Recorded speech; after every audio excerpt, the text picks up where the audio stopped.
पंच महापुरुष योग ये भी बहुत ज़्यादा पावरफुल योग में से एक है।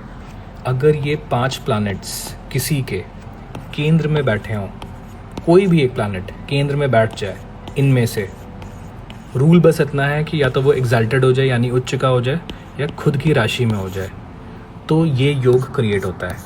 ये अपनी दशा अंतरदशा में फल ज़रूर देकर रहेगा और बहुत स्ट्रॉन्ग योग क्रिएट करता है। आप अपने चार्ट्स में देखो और मुझे बताओ कि इनमें से कोई भी प्लैनेट क्या आपका केंद्र में बैठा है, यानी कि 1, 4, 7 और 10 में, और आपको बस इतना देखना है कि वो उच्च का होना चाहिए या खुद की राशि में होना चाहिए, तो ये फल निश्चित है।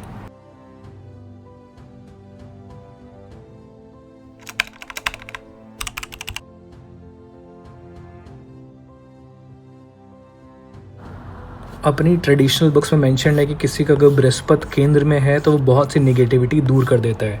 ये हमसा योग भी फॉर्म करता है अगर केंद्र में है, तो ये वन ऑफ द पंच महापुरुष योग में से एक है। आइए समझते हैं कैसे। अगर जुपिटर किसी का 1st हाउस में है, 4th हाउस में है, 7th हाउस में है या 10th हाउस में है, तो ये हमसा योग क्रिएट करेगा, प्रोवाइडेड वो एग्जल्टेड हो या अपनी खुद की राशि में हो। एग्जाम्पल लेकर समझते हैं। लेट्स से किसी का जुपिटर अगर 10वें भाव में है। 10वां भाव किसका है? कर्म का है। कर्म भाव में अगर जुपिटर बैठेगा तो ये जातक को बहुत जनरस बनाएगा। मीनिंग जुपिटर क्योंकि गुरु समान है, एक विजडम भी बोला गया है, तो ये जातक सही को सही, गलत को गलत बोलने वाला होगा, जिसकी वजह से देखा भी गया है कि ऐसे जातक का प्रमोशन में डिलेज भी आता है, क्योंकि वो डिप्लोमेटिक नहीं होते। क्योंकि यहाँ पर सबसे अच्छे रिजल्ट सूर्य और मंगल के देखे गए हैं, ना कि जुपिटर के। लेकिन बोलते हैं कि जुपिटर जिस भाव में बैठता है उस भाव के लिए तो बहुत अच्छा नहीं होता, लेकिन जहाँ एस्पेक्ट डालता है, दृष्टि डालता है, उन भावों के लिए बहुत अच्छे होता है। ये एकदम सही बात है, लेकिन इसको इंटरप्रेट कैसे करना है वो मैं बताता हूँ।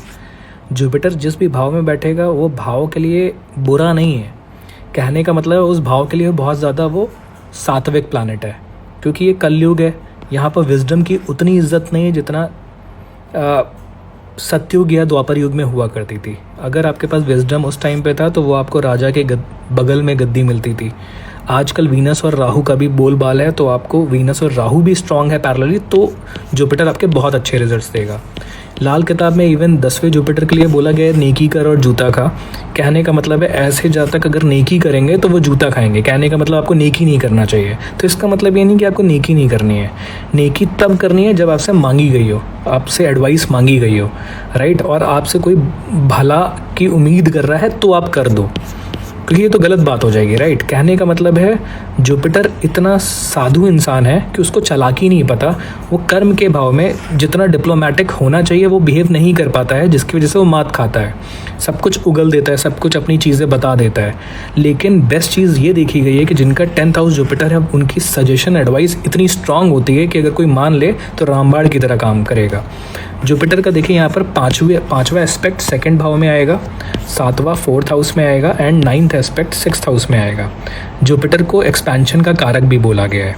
अब 2nd हाउस वेल्थ का है, तो वेल्थ में कमी कभी देखने को नहीं मिलेगी, कहीं ना कहीं से वेल्थ का जुगाड़ हो जाएगा। 4th हाउस सुख का है, सुख में एक्सपेंशन देगा ही देगा समय के साथ साथ।